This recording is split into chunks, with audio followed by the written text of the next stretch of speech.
Dude, we're here. We're here, man. I feel like we've been talking about this for what, 6 months? Yeah, at least. we've been talking about it for a long time, and I mean, it makes sense to do a pod, right? It does. It does. I feel like because we've got a lot of stuff that we can talk about and stuff we talk about on the phone. Yep. And every time we do it, we're like, we need to stop talking to each other so we can save this all for the podcast. Exactly. I mean, we talk about such interesting things that other people will want to know about it as well. So, you know, we've got a lot of stuff that we want to talk about today. And I think it's so good that because when we were originally talking about it, we were like, we're going to have to do it over the phone because obviously we're both busy with work and shoots. And then you've obviously got this amazing studio now available to you. And it's good to have. Very lucky. We can get together and, you know, I feel like doing it in person is the best way to do this. 100%. You know, 100%. Everything's moved to online and Zoom telephone calls and just things like that. That it's great to do it again in person, face to face. Yeah, definitely. Yeah, it's cool. So we've got some stuff to talk about. We do. I already talk about a lot of it, which is the Mavic 4 Pro. I swear it's the only thing I talk about and everybody knows.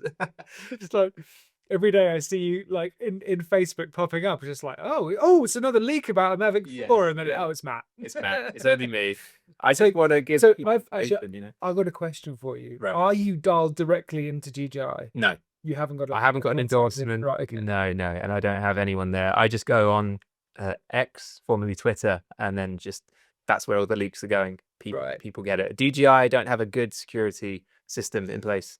They're just, unless they're doing it on purpose, I don't know. Well, I've always wondered this because surely they've got their like workers on NDAs and all sorts, right? So how are these leaks coming out? And I've always thought that DJI do this purposefully, right, to build the hype, of course, because the official announcements seem to come like a week or so, or 2 weeks before the actual release. Yes, but that's not enough time to get people hyped up. Yeah, exactly. So I've always seen it as like they, you know, have these leaks, which in reality are just DJI people. Yeah.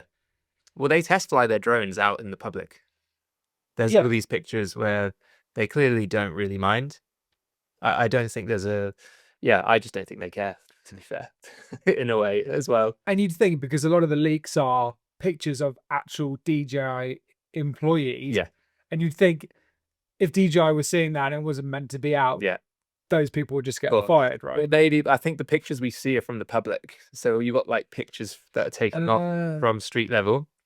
They're from the public. But the ones where it's close-up photos, you know, ones that are really showing the details. Like there's even some photos of the hub being taken off the casing, showing you where the slot goes. That's from the factory. Yeah. So, you know. And there was that other leak, I think one of the first leaks that came out, which was the Mavic, the Mavic 4, the Mavic 3, and then the Leica cameras. There was a camera strapped. Sony. There was a Sony camera. Yeah, the original leak originally. Yeah, everyone thought that was a fake because the Mavic 4 looked so weird. But it's the same one. It's the same. Yeah, it's the same one now. Like, it's confirmed. But at the time, it just looked wrong. It didn't look like a DJI drone at all. It still looks wrong. It still looks weird. I mean, I'm getting used to it because I've seen it so much now. I think it's the same for everybody else. But yeah, it definitely has a unique look. I mean, that's it. That's as we can see here right now. Like, yeah. I mean, it's different. It's definitely different to, I think, what we've seen before. Yes.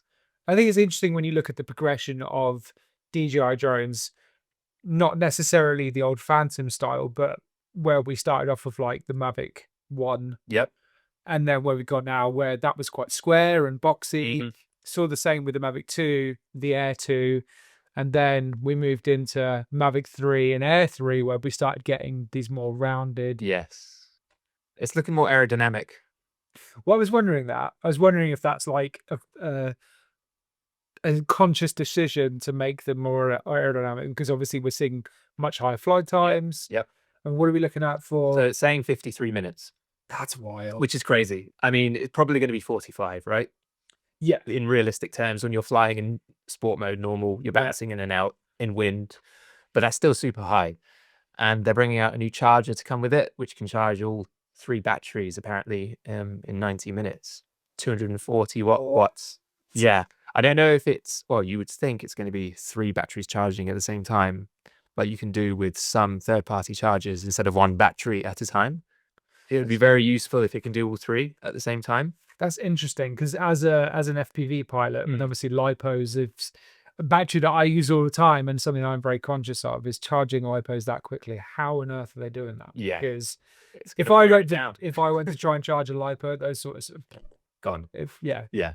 So interesting. I think the tech that they put in these things Yeah. is pretty crazy. It's definitely military tech from years past, for sure.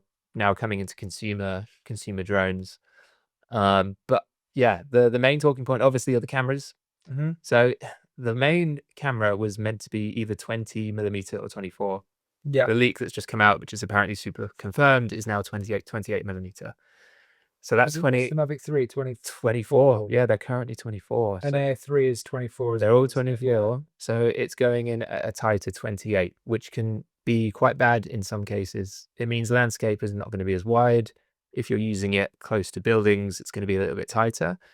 So yeah, I don't know about how that's going to kind of work. I hope it's still 24. I don't want it to be 28. Is there, because we're getting the same size sensor though, aren't we? It's still a fourth micro thirds? Unconfirmed. They're saying it's a bigger sensor in this new leak, and this person that got this leak, it's from someone who really knows their stuff. Yeah, it's not going to be full frame though, is it? No. Definitely not. Okay, what's the step up from a micro four thirds? I believe it's APS-C. You can hold me on that. Oh yeah, you're right. We can bring it up wrong, but I think it's APS-C. That's still a crop sensor, right? Yeah. Because I was thinking if they were going to go from a micro four thirds to a full frame, then 28mm would make sense because it's not then a crop sensor. Yeah, I see what you're saying. But then APS-C is a crop sensor. Yeah, but it would be like a 35mm then. It would be higher than 28 if it's going to be cropped. That's too much. It would be too much for a drone. And well, for a main camera, when it's already got two others. So the other is going to be 70mm. When we all thought it was going to be 50. And what was it before? It's currently on 70 with the Mavic 3 Pro. So it is going to be a 70. That's what they're saying. Right. But we all thought of 50. So we thought it wasn't going to be as tight. I think that's good. Yeah. I remember when they said about 50 and I was a bit like, yeah, but that 70 looks so good. It worked. Like, you know as well as I did, when we first saw, I remember when you first got your Mavic 3 Pro and then I got the Air 3. Yep. And we were just like, this is genuinely the first tech I think we've seen in a few years where we were like, this is a game changer. Massive. Like I ran to the shop to get that. Yeah. I just had to get it, you know. It was like, and both of us, we always fly in London. So I think what we went from with the regular 24mm to what we were then capturing, both of us, with the 70mm was just wild. Yeah, no, massively.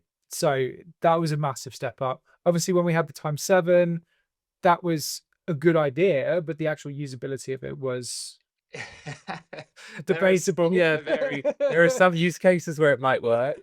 Like I filmed Buckingham Palace in a certain location with it because it looked cool, but it just about worked. I wouldn't get close otherwise. Yeah. And there's other use cases, but it's more of a creative flair for using it. You're not going to really use it. It was never used. No. So I'm interested to see what they do. Which then leads on to the third camera. It's going to be 166mm. 168, sorry. What was the 3 Pro before? Bit the same. Okay. Yeah, 166, 168.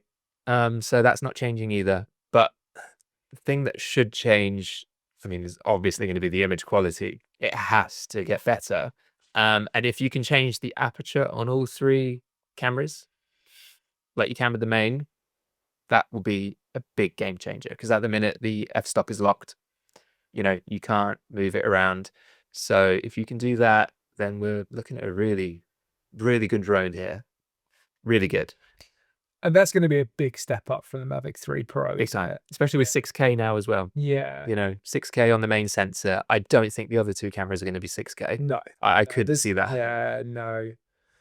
Well, I mean, if they do, it'll be some magic. The size, I don't know what the dimensions are, but if you compare the Mavic 3 Pro to the size of that, you've got a picture of the size comparison, haven't you? Yes, size comparison of the drone itself. 1 second. There we go. I mean, look at the size of that. Yep. It's a big drone, you know. I mean, if you look at, and I'm assuming he's lined the back legs up to be yes, yeah, definitely in the same place. So, I mean, it's difficult to tell there, but you know, you're probably looking at that much longer. Yeah, it's bigger. It's much bigger. And, you know, here Wow.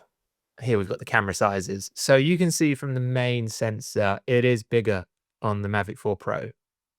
And I'm assuming, I don't know how, tech wise, I'm assuming you've got to have 3 different sensors in Yes. it's not just, okay. Yeah, no, yeah, it's separate. Yeah, it's 3 separate Yeah, I think cameras. that, I mean, you can just see, because I'm assuming that's the 24 or 28 mil, the top one.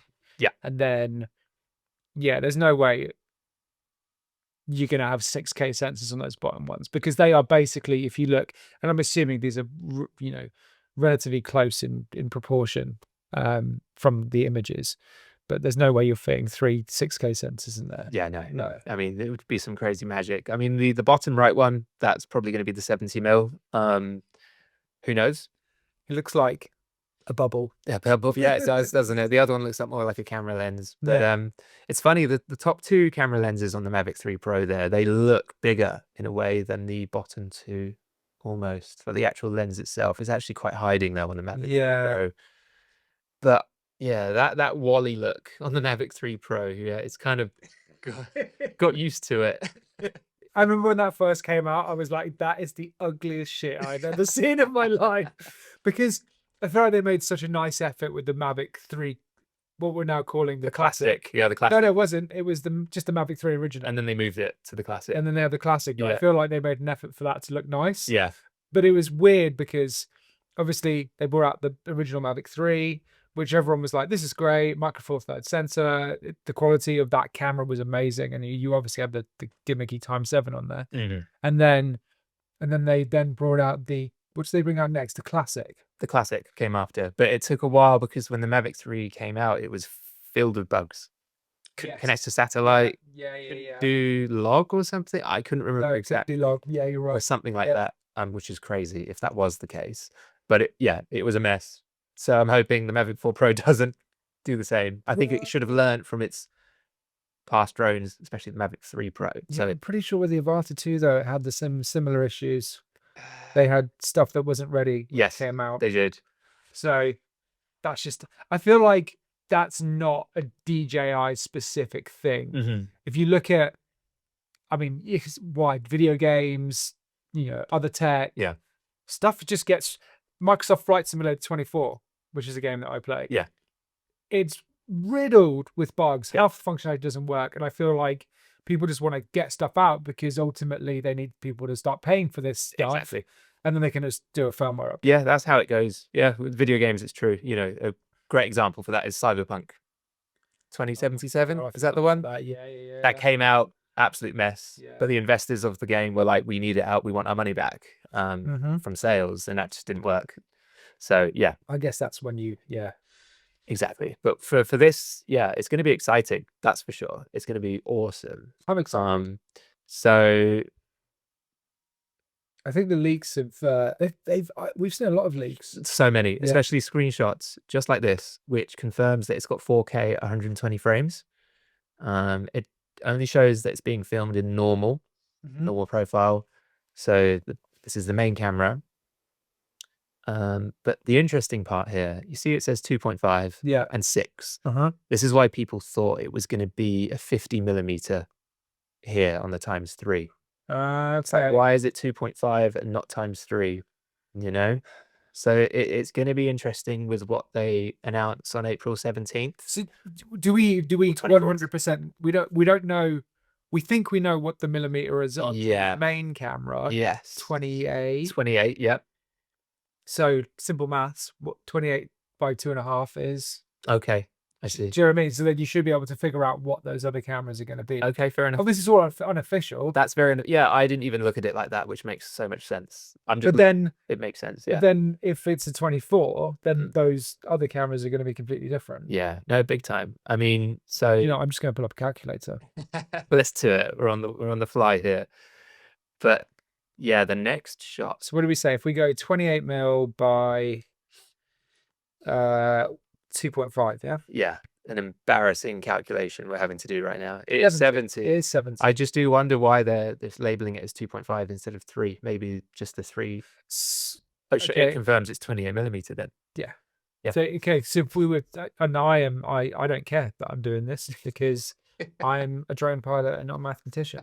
It's hence why I'm not an airplane. Okay, so if it was a 24 mil, it would be a 60 mil. Okay, so it is going to be 28. That's interesting. So that leads on to thinking, is it worth keeping the Mavic 3 Pro or your Air 3S for that 24 mil in Air certain, 3S all day long. yeah, in All day certain long. situations, but to keep that 24 millimeter, there might be some shots on a production where you need that That's a good extra point. 4 That's a millimeters. good point. And I think that actually really nicely leads on to, because I wanted to talk about the Air 3S. Okay. Because, we're all really hyped as professionals about the Mavic 4 Pro. That's going to be industry standard. Yeah. For 99.9% of, smaller productions, commercial work. But then what if you're someone who's a hobbyist slash, you know, semi-professional drone pilot, or someone who's just getting into the game and can't afford to spend how much on a Mavic 3 Pro, Mavic 4 Well, Pro? depends which one you get, but they'll start at $2,200 And that's for one base battery, base standard package. which is what we were 1,800 on the Mavic 3 Pro. I believe so. I mean, this is dollars, so I don't know if it's going to be Okay. the same for pounds. Okay. But So it can go from 2,200 all the way to 4,400. it's a lot of money. It's a lot of money. So if you're someone who's, professional, who's not quite at top level, or you're just starting out, or you're a hobbyist, and you don't want to spend 2.5, 3 grand, Exactly. I think the Air 3S is a really solid option. The Air 3S is fantastic. It's a brilliant piece of kit. I haven't flown one myself. I haven't got one, but the comparison, there was this one comparison video that when the Air 3S came out, and I thought this was the best one, where it was just a real world test. You had the Air 3, the Air 3S, and the Mavic 3 Pro all lined up, shooting the same image, and the Air 3S blew the Mavic 3 Pro out of the water in both the 24 and in the ×3. Yeah. Massive difference. The ×3, the 70 millimeter, that's where it won mainly. The lane sensor was debatable on that because it is a bigger sensor, but yeah, they had a great sharpness on there. It was incredibly sharp. Yeah. Mental sharp. There was a lot less noise as well. Yeah. Especially in the shadows. That's right. So I thought that was interesting. So I guess it depends what you want out of it. But if you're someone who's just getting into, being a professional with drones, and you're thinking, okay, the Mavic 3 Pro is about to get cheap. Yeah. Ish. Yeah, cheapish. Cheapish. But it's not going to be Air 3S price. Yeah. So are you better getting an Air 3S and starting off with that? Yep. Bearing in mind, I've used the Air 3 for a long time professionally. Of course. And it's been fine. Just because my timing was a bit off with the Mavic 3, and I was like, I want to wait for the Mavic 4 now. So, but I think you could totally use that professionally. The Air 3S is awesome. 100%. Really good. I would recommend the Air 3S over the Mavic 3 Pro. Oh, this is where it becomes a bit of a... That's why I was saying it depends what you want to get out of it. Exactly. Because, okay, camera-wise, you've basically got the same option. Yep. But what are you missing off of the Air 3S that you've got on the Mavic 3 Pro? Yep, great segue. So this is your area, because you've been flying Mavic 3 Pro for day one. Since day one, I use it all the time, along with the Mini where needs be. But the main key factor for the Mavic 3 Pro is the aperture control. Yeah, that's pretty much it. I'm sure there's a couple of other small little things in there that make it better. But it almost flies the same, same size almost as well. But yeah, if you use the ×7 on the Mavic 3 Pro, that's another win. But you're not going to use it that much. But that aperture control is what you want for professional productions. Yeah, that's pretty much. Okay, so teach me to suck eggs. Why do you need aperture control? If there will be an I welcome productions where it is key. Okay. You need to lock in the aperture. You have to put a set ND filter on. You want to get the best light. You don't want it to move by itself, with the light conditions on the auto or whatever setting it might be. It just, you need full control. It also saves you from messing around with ND filters as well, right? I mean, you're going to have to use an ND filter, but you'd have to. Yeah, but what I'm saying is, my experience on the Air 3 is you've got your 4, your 8, your 32, 64. But the problem is you might start shooting on a 32 and then the sun comes out. That's right. So you just crank the ISO at that point. Yeah. You don't go above, probably on that sensor, 400. maybe 800 at a push, but in the daytime you're not going to do that. But at nighttime you would. But I mean, it just gives you a bit more flexibility. Yeah. So if the lighting condition changes slightly, rather than having to, if you're shooting in fully sunny conditions, but it suddenly goes cloudy, you don't then have to land. Swap an ND filter out. Okay, so yes, increase the aperture for the Mavic 3 Pro. Sorry, you just yeah. bring it up and down. Yeah. It's fantastic. Yeah, you don't have to. That's another thing, and that's a big win for the Mavic 3 Pro. Massive. Yeah, definitely. So I think anyone who's a working professional, that's a no-brainer. But is it a deal breaker? In my opinion, it's not, because I've been using the Air 3 for a long time. And just had to work around that. So I think once you get used to a certain workflow, and look, when I get the Mavic 4, I'm gonna be converted 100%. But for me, it's I haven't wanted to go and spend that money on a Mavic 3 Pro, because 99% of my work is FPV. Exactly. So for the little work standard drawing work I do, it didn't make sense. But moving forwards, it will definitely be a Mavic 4 Pro. Because it's the industry standard, and I can't afford an Inspire 3. Oh well, that's that's the next step. And the next step up is just it's leaps and bounds from there. But that's why it's so cool to know what the Mavic 4 Pro is going to have. We haven't been confirmed about a Cine version, but it's going to come with a 512 gigabyte creator combo, which is going to have a new controller as well. So the DJI RC Pro 2, which in the leaks, I'll bring it up on the screen now. It's basically going to look like, if you remember, the old Phantom 4 Obsidian controller, Phantom 4 Pro. With the sticky out With screen. the sticky out screen. It looks similar to that. And it's going to be a 7-inch monitor, touchscreen. So Interesting. I know. Very interesting.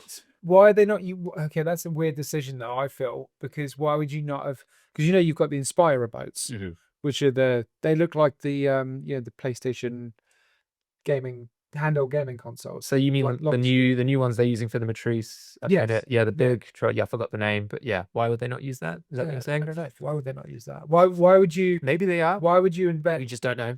Because that's what comes with the Inspire, right? The Inspire 3. Yeah. So why would you reinvent the wheel and why would you not just use that? Is it because that's just way more expensive? I think it is. And it's just different. I think it's different tech, different drone, it's a different family of drone. So yes. Next talking point with it. Next talking point will be the electronic ND filter system, the inbuilt NDs. I forgot about this. Yeah, I know. There's so much to talk about. We're just bouncing through a list here. So you know how I was saying that the x3 was a game changer? This is that next game changer. Because this is wild. Like, this is a whole nother level. Oh, it's massive. The fact that it's been semi-confirmed is awesome. I mean, it's going to be interesting to know if the ND filter ranges all the way to help. Because, for example, in the FX6, I've heard that the ND only ranges from a certain number. I don't know what they are, but it doesn't cover the whole. So it's hard to put it into words. But you're probably not going to have a 2 or a 4. Right. So this is what I mean. What's it going to come with? It might just be the original 8, 16. Then it goes all the way to 64. They don't do 32s. Normally third-party ones. That's what they did with the Mini 4 Pro. Yeah. You had 8, 16, and I think missing out on the 32 I didn't like that. No, I like the 32. Yeah, I like it's nice, because 64 gets too dark and you've got to crank the ISO. Yeah, but that's where the aperture control is great. So then you're balancing it.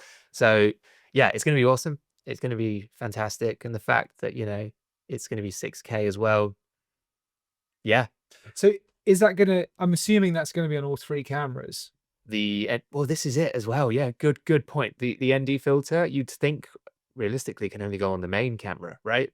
Is it going to be that? Well, I'm assuming it's going to just. Well, it depends how it works. I'm assuming it's not going to be a rotating ND filter, because that would be. No, it's going to be something that flips in, doesn't it? That kind of cranks. Like the eye when you have your eyes tested, and then lenses that there go you go. in. That's great. Where are they fitting all of that? Like, where is this all going? I know, exactly. In the fish mouth. I told you I was going to mention it. Yeah, you did. We'll come on to that. But here's a nice little test. So here's the 28. It still looks wide.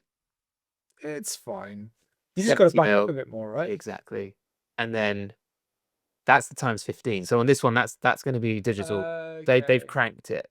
But I have heard that could potentially be optical, but part of me doesn't There's think that's true. no way that's going to be optimal. No, that can't be No right. way. I mean, you can tell the difference. Look at the clouds. So the what? way it I'll gets eat my squished. words if that's Right. There's no way. But this is something I've noticed. Look at the bottom where it says D-log M. So here it doesn't show it. Yeah. So now I'm at 2.5 D-log M, Then. and there it's D-log M. Now, we currently have the same on the Mavic 3 Pro and the Air 3S. Yeah. If we could get flat, straight D-log on all 3 cameras, that would be another game changer. Because it currently doesn't have D-log, complete D-log on the other 2 cameras. What on the Mavic 3? On the So Mavic we've 3 got Pro, yeah. proper D-log on the Main 24 mil, sensor, yep, but not not on the other 2. Yeah, I don't really like D-log M. In No, comparison to proper D-log. no, it's all right, but in the highlights it looks awful. Yeah, you lose a lot of that dynamic range. Yeah, the dynamic range gets, but that brings on to dynamic range. I think it's 12 stops with this. That's huge. Yeah, 12 or 14. That's huge. Yeah, which almost sounds like Inspire sort of levels with that. As soon as they bring that in, and it's going to have dual native ISO as well. And I wonder, okay, You know? so let's talk about dual native ISO because, and sorry, I'm going off on a tangent here, but bear with me, because we both had a bit of a revelation last year about. So I started playing around with Blackmagic cameras for FPV drones, and Blackmagic very conveniently have this wonderful chart which shows you your dynamic range and stops at certain ISOs. So obviously it's got a dual native ISO, so the native ISO is 400, and then the second ISO is 1600 or something. Yeah. And then this chart shows you at each ISO point, so 100, 200, 400, where your dynamic range is in terms of stops. I remember going over that. Yeah, that's true. And DJI haven't released this for any drone apart from the Inspire 3, where it shows you where, and obviously your dynamic range is going to be the highest or the best or the widest at your native ISO. Yeah. And they never released that for the Mavic 3. So we ended up doing a bit of testing on this. We did. And we had this like hallelujah moment. We were like, holy shit. Look at the dynamic range between 100. Because everyone, if you look at any, of these drone training programs, the thing is always being shoot at the lowest ISO. Yeah, 100. Always. Yeah, 100 ISO and just go with it. And totally wrong. Yeah, super wrong. Especially when you're looking towards the sun. Yeah. You had a moment where you were filming again towards the sun, and you told me, you were like, Matt, film at 400. Film at 400, and you can see the clouds, the dynamic range in the shadows on the ground. It looks amazing. So I did the same when I was in London. It was a super cloudy day, super visible, shot at 400, and I was blown away. Insane. Exactly. And it's not confirmed. That's still not confirmed. But this is the thing, and I don't understand why DJI made this decision. They state that these drones, the Mavic 3 Pro and the Air 3 and the Air 3S, have dual native ISO, but they don't tell you what that is. No. Or, and they really need to tell us what the dual native ISO is for this and release a chart to tell us, what the dynamic range stops are at each ISO. Exactly. Because, these are these are prosumer drones, but they're not. They're professional. They're professional drones, and they need to give us this information. Yeah, no, I agree. Especially when it makes that much of a difference, like we discovered. Huge. I mean, but it's kind of, always have to figure it out yourself, don't you, with technology, with anything that you get. But the dynamic range on this one is apparently it's going to be ISO 400 to 1600 in D-log. Okay. Which is awesome. And I think at the moment it's 400 to 800. Yeah.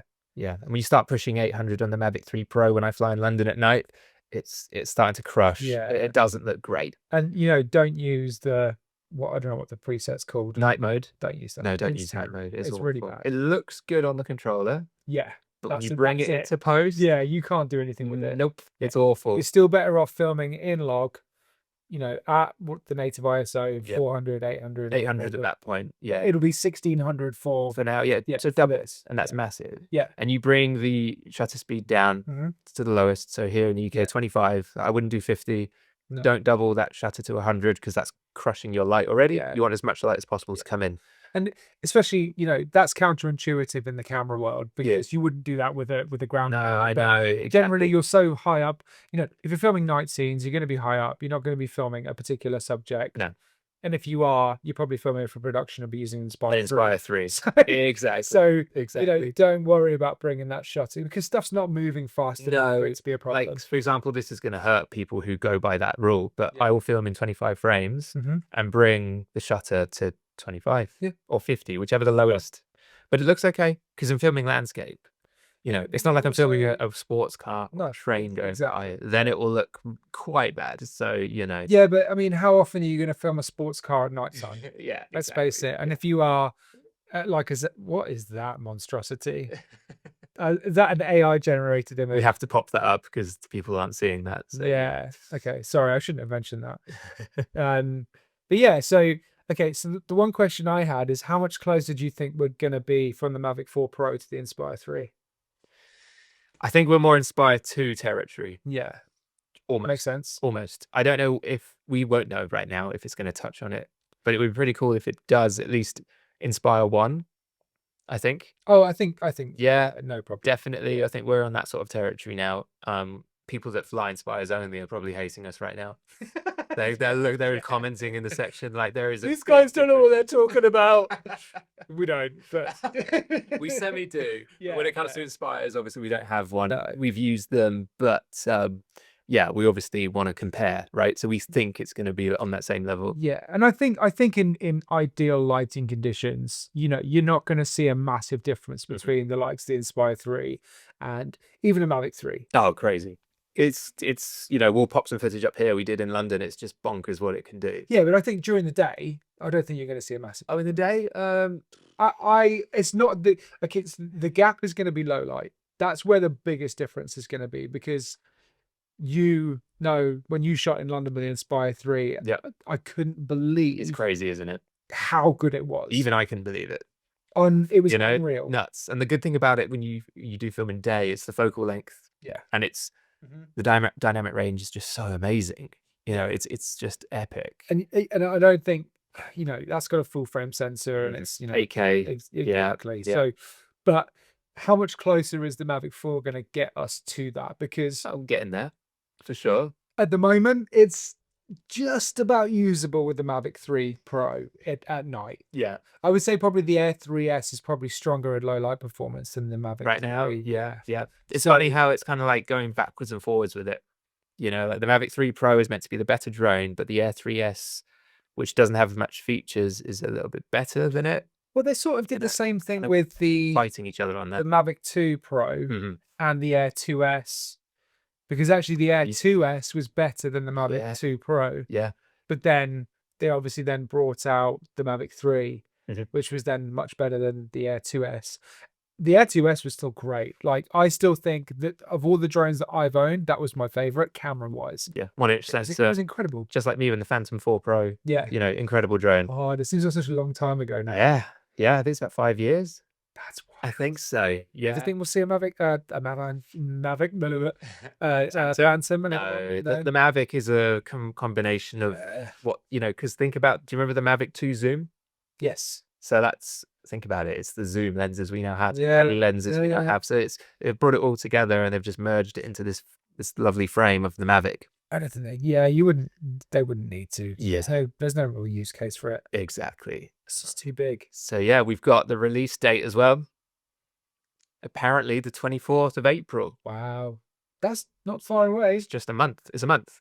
So pretty much. We're going to start seeing more leaks. Yeah, we're going to see I want to see the official documentation. Yeah. That's what I really want to see. Because that normally comes out. We normally get that, right? Yeah. So but the leakers, they normally give it out a week before, some even the day before, which is like a bit pointless. Because you just may as well it's another day. It's another 24 hours of waiting like Christmas. Here's something interesting. Yeah. So the DJI hype train, as we call it, they'll have these now. They'll have Mavic 4 Pros because they normally give it to them and be like, oh, I've been filming with this for a month. The YouTubers, right? Yeah. Of course. Yeah. Billy Kyle, shout out to him and everybody else. Hot Potato, he's one. Yeah. Funny guy. And there's loads of others. I just don't remember their names. I'll be honest, I try not to watch them. I used to because I wanted to know about the tech, but obviously they're going to hype it up and make it sound big. Yeah. I don't know if they're paid to. This is no disrespect. No, it's not at all. But you want to obviously talk praise about something when you're giving it for free, and you get to keep it. But if it's really good, then it is, right? Well, this is So and this is the contention I had with it. And like we said, there's no disrespect because, you know, business is business at the end of the day. yeah, But the first video I saw of the Air 3S, which I was like, this is a really, really good video for a comparison, because it wasn't the guy hyping up about this, that, and the other. yes, It was a real world test, and it was clear that the Air 3S was just far superior. yeah, yeah. We'll put a thumbnail of it up above. I know who exactly. It was or below. honestly it's such a good video. Yep. But I feel like, you know, once the DJI product's about to drop or drops, you get the hype train, which is understandable. Yeah. You know, and Makes sense. yeah, DJI send drones out, and Yeah. you know, the guys have said you can review these. I don't know if DJI then review those videos before they come out. I have heard they might do. 50-50 on that. Yeah, hard to tell. I mean, who knows? Monday we might get one. Yeah, right. You don't know after what we Come just on, said? DJI, Give it to us. Imagine. Anyway, I want to be an ambassador. So create amazing Instagram content, please. he does. He once had a YouTube short that got how many millions of views? 10 million. But that wasn't Crazy. actual content of a drone. It was just a chest cam.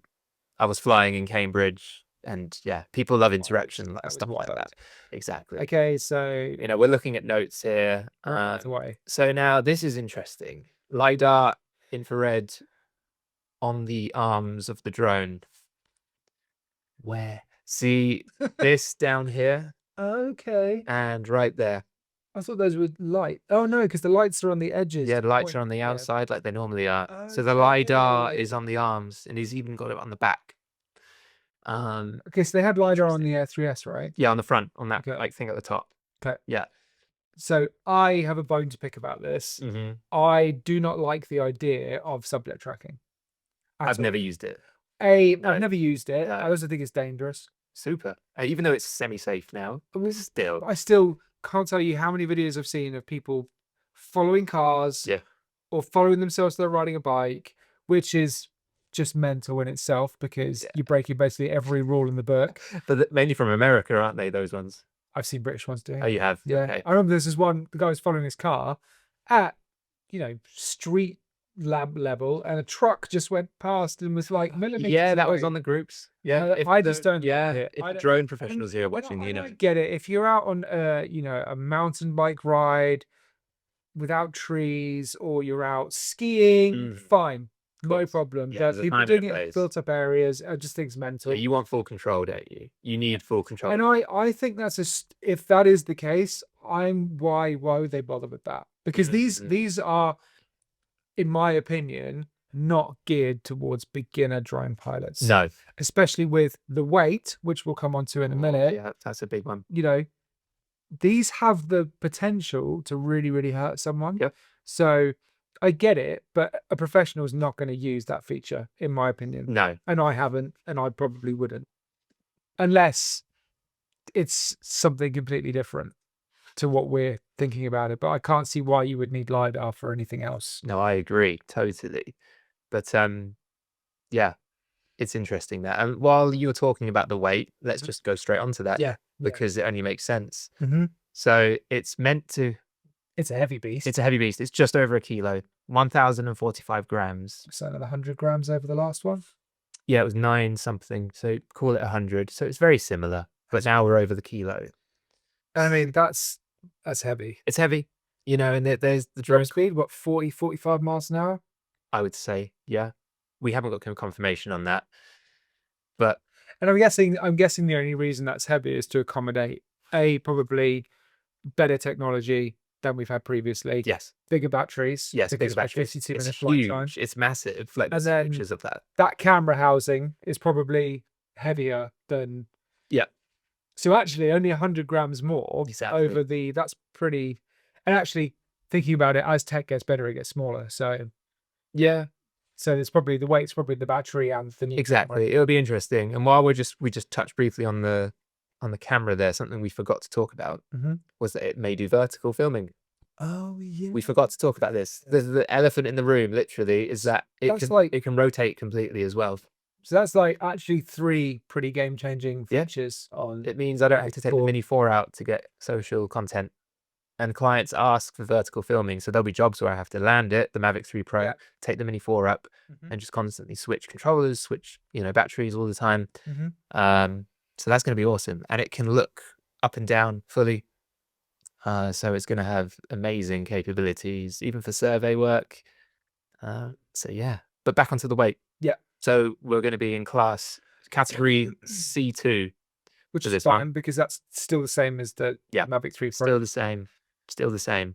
So, you know, And so just a caveat, Yeah. this is UK and Europe. UK and Europe, sorry. So if you're watching in America, this probably won't apply to you. But yeah, for us in the UK, actually probably not so much for us in the UK. Isn't it? Yeah, it's going to change. They did well. Yeah, I mean we'll see. But yeah, if you're flying in Europe, close to people, still the same as the Mavic 3 Pro. We'll segue on to the other thing we wanted to talk about with the class regs Yes. in a minute. But Yeah.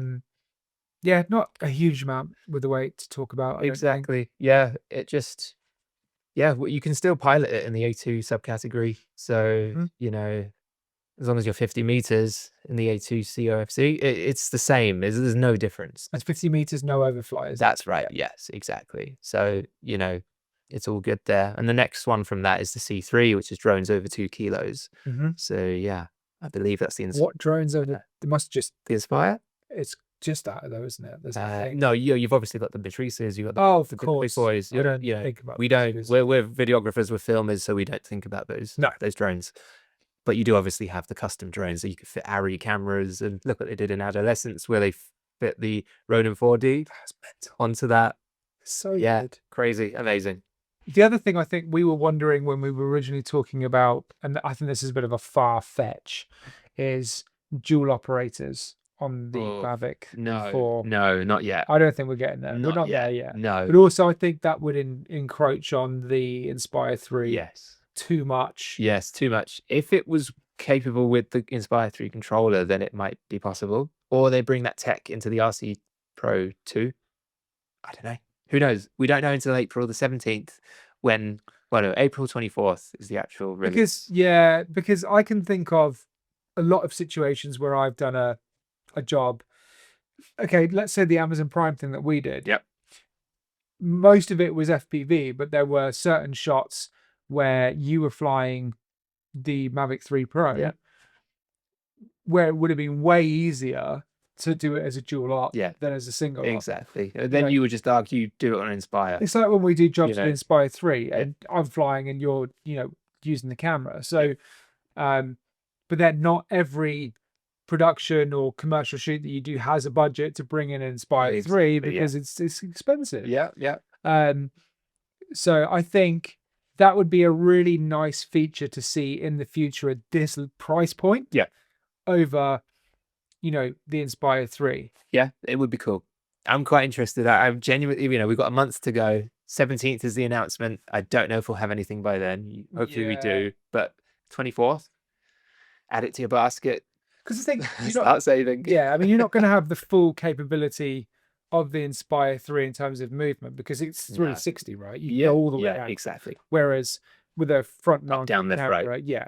But even so, just a little bit of movement. It helps. Yeah. Especially for chasing a car. Yeah. Top down shots. Yep. And I think to a certain extent, those 360-degree avoidance sensors really help. That's it. I was just about to say, use it all the time in London. All the time. Anywhere. Like you see a bridge, you see a tree, a building, it helps. Well, when I was, so I crashed my Mini 3, as you know, Pigeon. Yep. But that didn't have the 360 avoidance sensors. And when I then very rarely flew that, and the Air 3 has those 360 avoidance. I can't believe how heavily I rely on those now. You can't go back, can you? Yeah. Once you get this new piece of software, you're like, I'm stuck to it. Yeah, totally. You just need it. And that's now a standard across the range. Yeah. Has the Inspire 3 got something similar? Well, yeah, no, it's got the FPV cam as well. Oh, of which, course. the pilot can see so much. So I believe it has that anyway. So I think we want to talk about Sora, because that's obviously the next big thing that's going to happen within the industry. Yeah. Although it doesn't affect, 98% of operators, professional or hobbyist, I think it's a good thing to talk about. Because there's not a lot of information about it. The CAA haven't released a huge amount, but there's dribs and drabs coming out, like emails and stuff. Exactly. We've obviously both got operational authorizations in the UK Mhm. to operate in the specific category as Yep. professional operators. And I've been getting, I think I've had 2 emails now from the CAA kind of outlining what SORA is, who it's going to affect.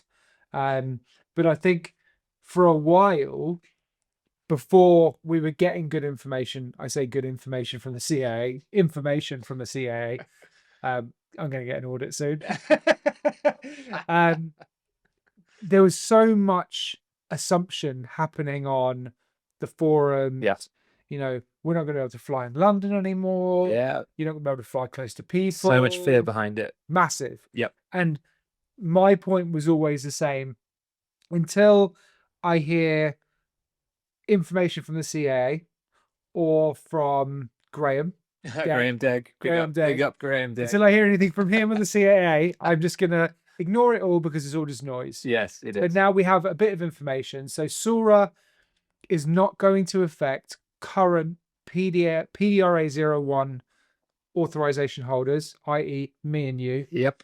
Until 2026 at the earliest. Yep. So nothing's going to change for current OA holders. That's GVC pilots, OA holders. Yeah, exactly. At the moment for the next year or so. Yeah. And we don't know what it's then going to look like moving forwards past 2026. Exactly. So we don't need to worry about it. So No.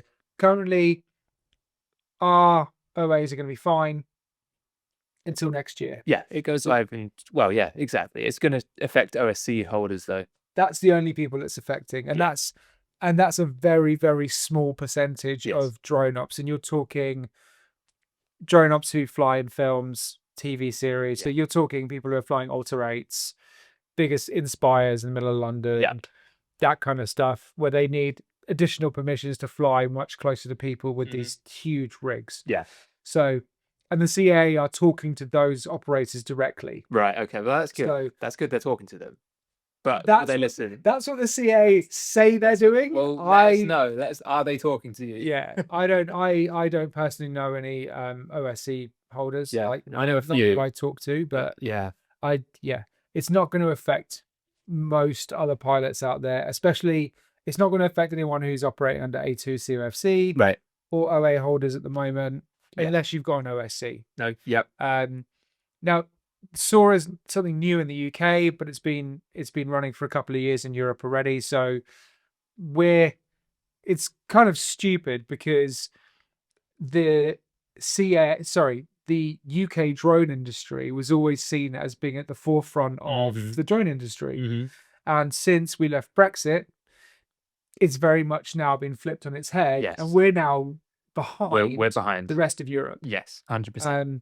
And why we didn't just follow Europe with the drone reg. I don't know. I mean, Brexit was obviously the main thing. So we're out of the loop with their input.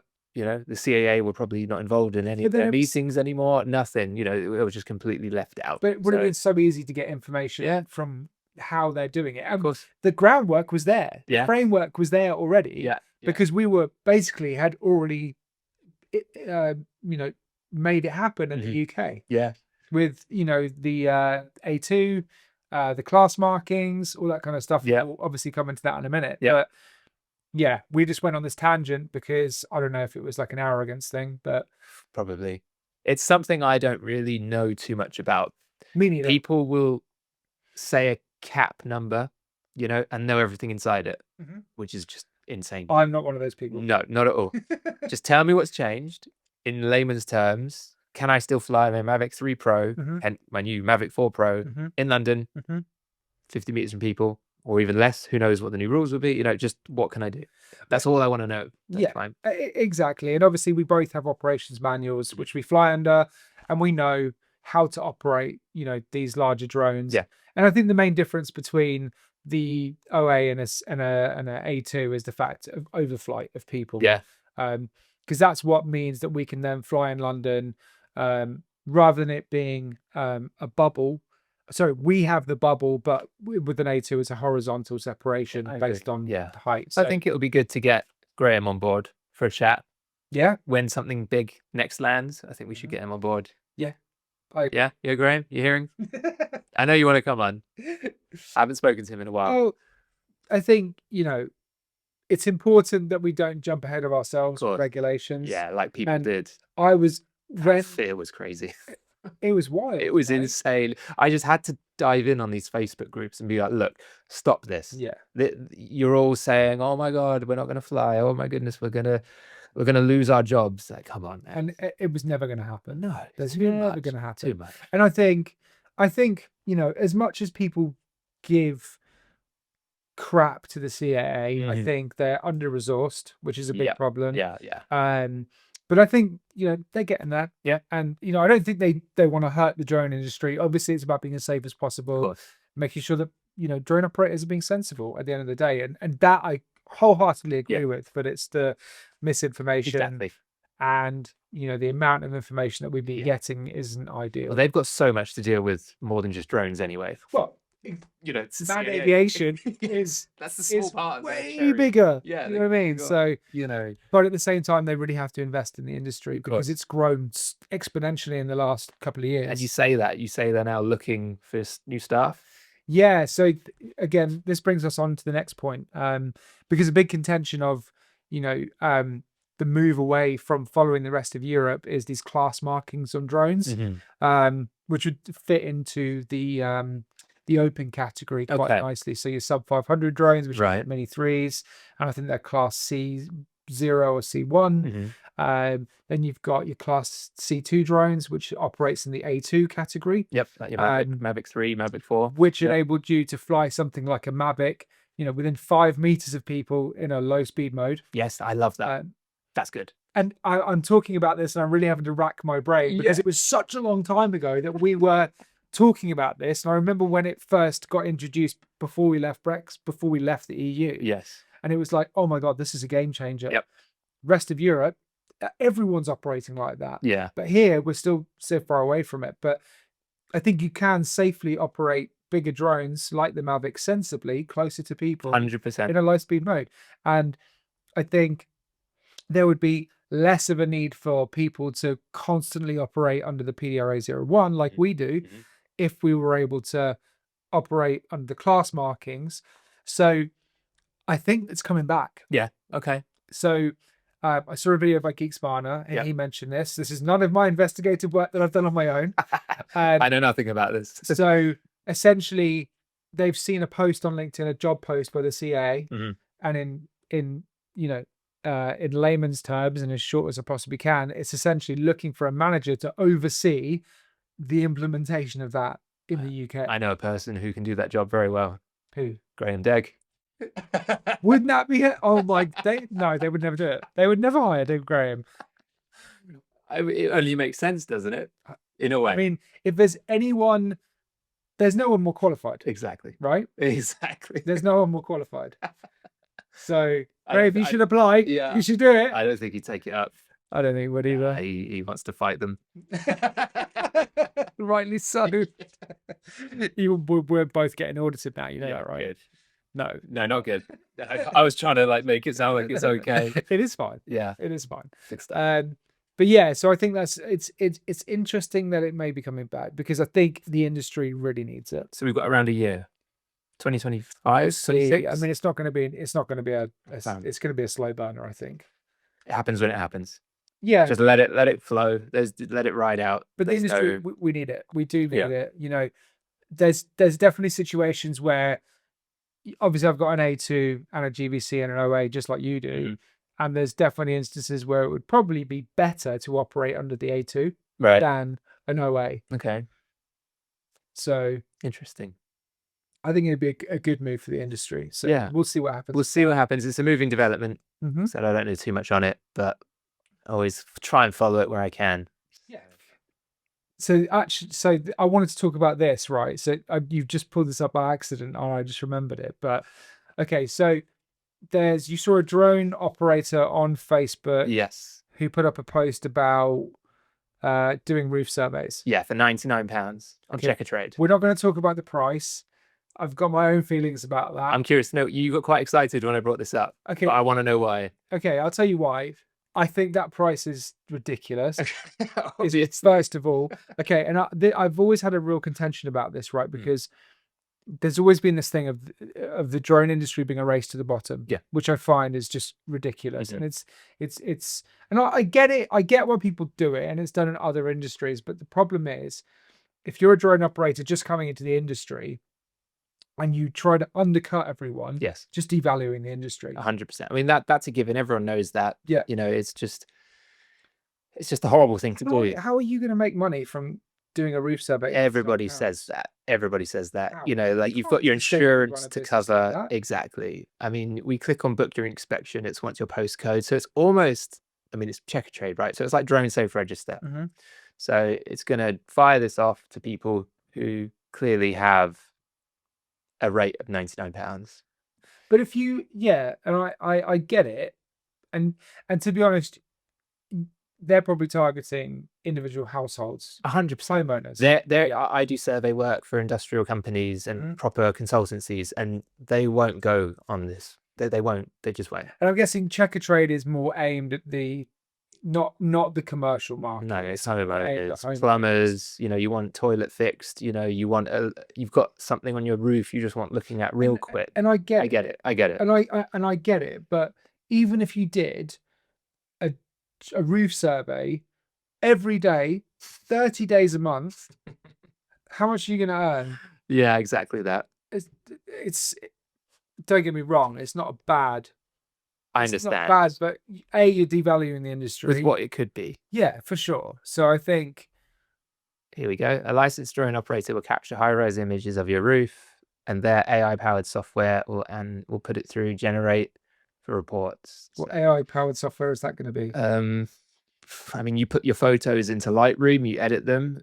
I mean, if it's going to be a survey with a matrice and not a mini, then you're going to have details. But why are you going to need that on a house? There's no, it doesn't. It's just photos of your house. It's photos of your house. I don't know what software that I think it's just marketing spiel. Most drone roof surveys cost £200 to £500. I mean, he's literally saying undercutting the industry. And that doesn't even include a report. We'll do it for just £99. With a full report. Okay, so is this person a qualified surveyor? I wouldn't think so. No. But this isn't someone's page. This is Checkatrade's page for finding a drone op. Okay. So you click book your inspection, you type in a postcode, and it's going to bring people. Oh, I see. Like drone safe register would if you were to type a postcode, you want a drone op. And it's going to, there's clearly people who price at 99. So that's what it's here on this, you know? So if Checkatrade got a software, I'm really interested to see how this works. Do you want to pay me £99? do you want to come to my house and then you put the photos up on their system? We can see how it works. I wouldn't put my left shoe on for £99. But here it says become a drone pilot. So I'm wondering you can put yourself on there. Yeah, but I'm wondering because they're talking about a software package, right? I think it's just marketing spiel. I think it's just. Wouldn't it be interesting if somehow Checkatrade have seen this as an opportunity? Yeah. And gone. Interesting that it says right they become a drone pilot. Like they need drone pilots to fill this software, right? This AI software. There is no AI software. I don't think there is. I think it's just rubbish. You can have a website which produces a report, such as it used to be called Scopito. Do you remember that? No. It's just way back in the day now, but it will generate some sort of report where you can mark issues. But the way they worded it here was a bit different than that. It's marketing. I get it, but you know. I mean, we've both done. I've done a lot of roof surveys. I know you have. Yeah. I am qualified in no way. No, we're not to tell you what's wrong with the roof. No, I can be like, well, the gutter was filled up. Yes. I saw a football. There's a cracked tile. Exactly. But it looks rusty. I don't tell you any more than that. You know, if ever I do a roof survey, like, you know, can you produce a report? No, I cannot. You can take these photos to a roof surveyor, and they can analyze an actual surveyor. What I do, so a quantity surveyor. How they can produce a roof report is interesting. It's interesting. I mean, we didn't expect to talk about this today. No, but it's almost a rant. Anyway, why I got excited about this was I looked into this a while ago because I'd read an article somewhere about a drone pilot who was making an absurd amount of money. Oh, really? Because he was the only person. Oh, right. To have a page on Checkatrade for roof surveys. Yeah, fair play. I did think about it a couple of years ago, I did, Yeah, but then I was just like, nah, it's not the market I want. nah. I'd rather work I mean, with. we're both creatives. Yeah, So I mean, roof surveys are a nice like bread and butter. They come in every now and then. Like Yeah. we do filming, you know, you do FPV, I do, you know, drone stuff and camera work. Yeah. Yeah. Well, you do drone stuff as well, but you're mainly FPV. Yeah. I mean, none of them doing any FPV work on Checkatrade, are we? I don't know. Literally, don't know what that would be. Exactly. For. Unless it was for, like that job that we did together, where we fly into the old abandoned house to go and check for. Wow, squatters. yeah, that was interesting. We flew in an old abandoned house, a mansion, I should believe. Scariest thing I've ever done. It looked like a horror movie inside, old rocking chairs, a cot just left there in the middle of the room. It was so creepy. Super creepy. Have you still got the footage? Yeah. We'll put it up. We'll put it up. And Is it already yeah, up? of course. All right, We'll cool. put it up. We'll put it up. There was Or a screenshot at least. I showed that to my kids, and they were like, "Dad, this is literally the scariest thing I've ever seen." And you nearly dived it into the swimming pool because you lost signal. It's funny. I thought about this the other day, and you brought it up, so it's quite cool. I think we've covered basically everything we wanted to talk about, right? Yeah, I believe so. I mean, it's hard to obviously remember everything. I'm sure there's a couple of things we've missed out. We're probably going to go at the end of this and be like, I forgot that. We'll watch it and be like, why did I not mention this? But it's fine. There's always other podcasts. Exactly. Right. So, and I'm sure things are going to develop, especially on the Mavic 4 front. So, oh yeah, we're going to be back with loads of info on that. Yeah.